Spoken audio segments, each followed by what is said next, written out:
In watching people's reaction to Elon's successful takeover of Twitter, I'm struck by the fact that it brings up an echo of another conversation.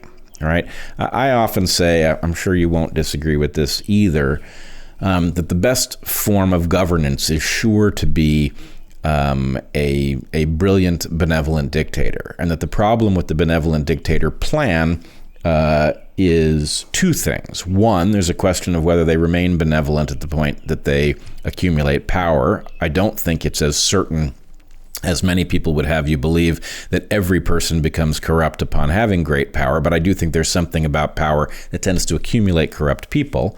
But the second thing, and maybe even the more critical flaw of a benevolent dictator program, is there's no rational way, there's no handoff plan that keeps something in the hands of a benevolent dictator. But anyways, there's a third one too, which is for any big problem, the benevolent dictator. If it was a benevolent dictator for the janitor at your school, it might be great. But benevolent dictator for a country, he needs a whole bureaucracy, and the bureaucracy inevitably becomes corrupt. Will and not especially be if it's only answering to one person and their careers are in his hand forever. Okay, I take that. I agree with you. But in this case, I guess my feeling about the takeover of Twitter, in principle, if you said to me, 10 years ago, are you in favor of these giant tech platforms being in the hands of, billionaires with effectively absolute control over how they function? Obviously, my instinct would be, hell no, that sounds pretty freaking dangerous. On the other hand, at this point, am I willing to bet on a particular billionaire who appears to have a desire to solve extremely difficult problems and has a good head on his shoulder, a broad knowledge of different disciplines? In this case, I'm willing to bet on the kind of guy who could get electric cars to where he's gotten them, could get a private space program to where he's gotten it.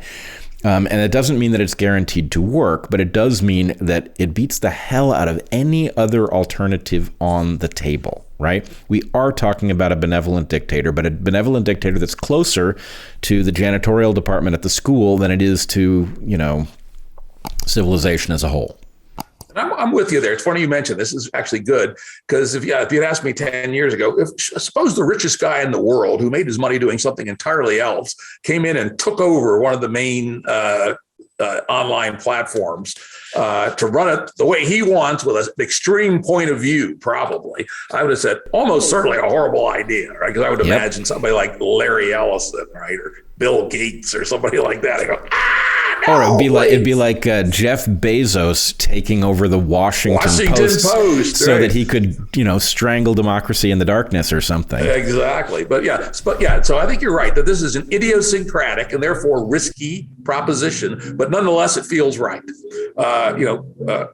Maybe we're all wrong. Maybe the dude is just the usual vile shit that corporate America throws up, but it doesn't seem like it. I mean, the guy seems authentic. He seems curmudgeonly. He seems like he doesn't give two fucks what anybody thinks. All the things that, in my experience, have made for people who can do serious innovation, particularly because he's going to get unbelievable amount of flack from the people who had this chokehold around the discourse. And this is, I think, such a tell. The people who instinctively think Elon's move is bad, most of them are not thinking at the level we're talking about here. They're talking about the fact that their side no longer will have the chokehold on discourse. They may not even realize that's what's motivating, but this is motivated thinking big fucking time. And so it's a real tell. The people are instinctively, the world will end if Elon Musk takes over Twitter, are basically telling me that they don't want their side to lose this stick in the fight. Yeah, they do not like the idea that somebody is going to disarm them and create a level playing field because they've been enjoying. Everything I can tell about Elon, I could be wrong, right? Is that he really sincerely wants a good faith marketplace of ideas, where the good ideas will gradually build support and prosper, and the bad ideas will gradually disappear and sink into the ground. Now that's much harder to do than it is to say, but at least he wants to do it, right. which is not something I see in any of the other players. Well, so here's there are a couple interesting pieces of the puzzle that sit somewhere near here. One, there's something about the startup process that allows people to become powerful without being trained into corruption. In other words, I think there's something vibrant about startups in large measure because they do have this exponential growth potential, which can take quirky people who do have, their own way of viewing things and put them in positions of significant power. And it tends to erode away. But Musk's rise has been so spectacular in terms of the wealth at his disposal that in some sense, I think he carries whatever values he's got. Obviously, they're not going to be completely unchanged by what he's been through.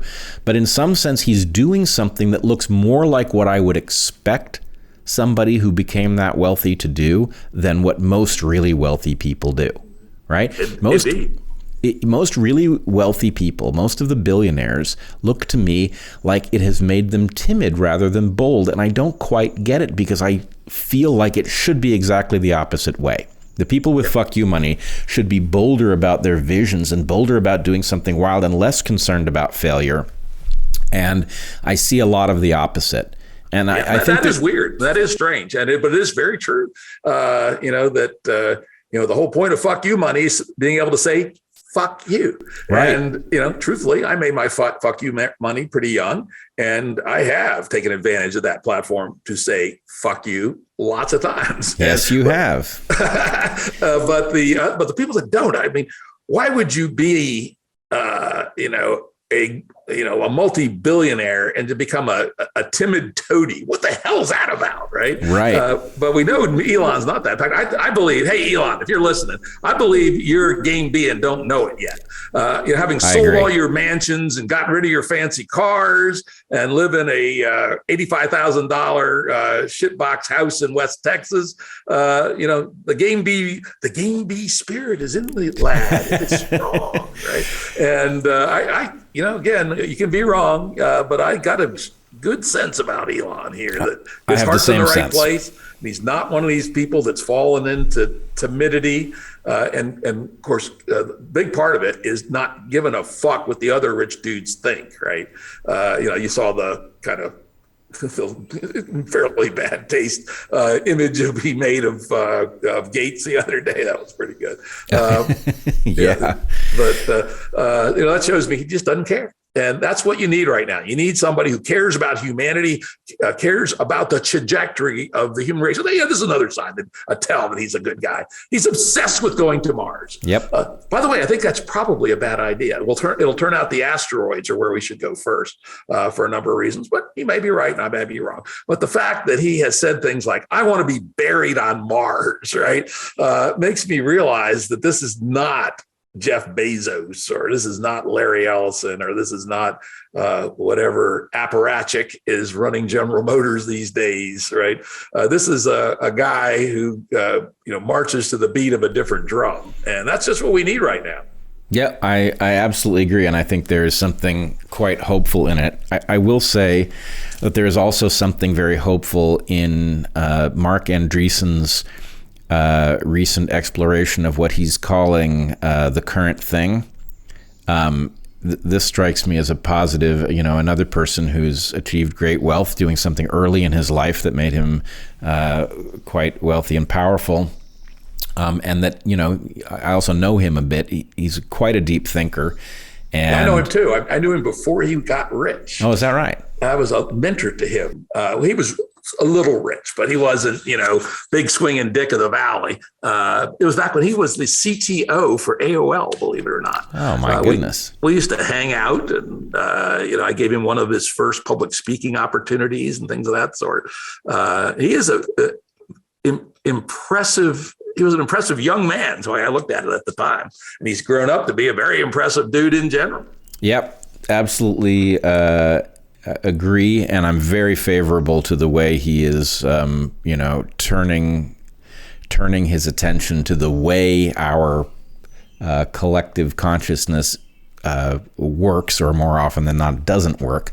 I think it's very productive, and I have to say, I also feel that there's something about what Peter Thiel is up to at the moment. His speech at the Bitcoin conference also struck me as an important, bold move in which, he basically planted a flag and he pointed to the gerontocracy and, outlined what I thought was a pretty interesting model of the way we should think about Bitcoin versus Ethereum, etc.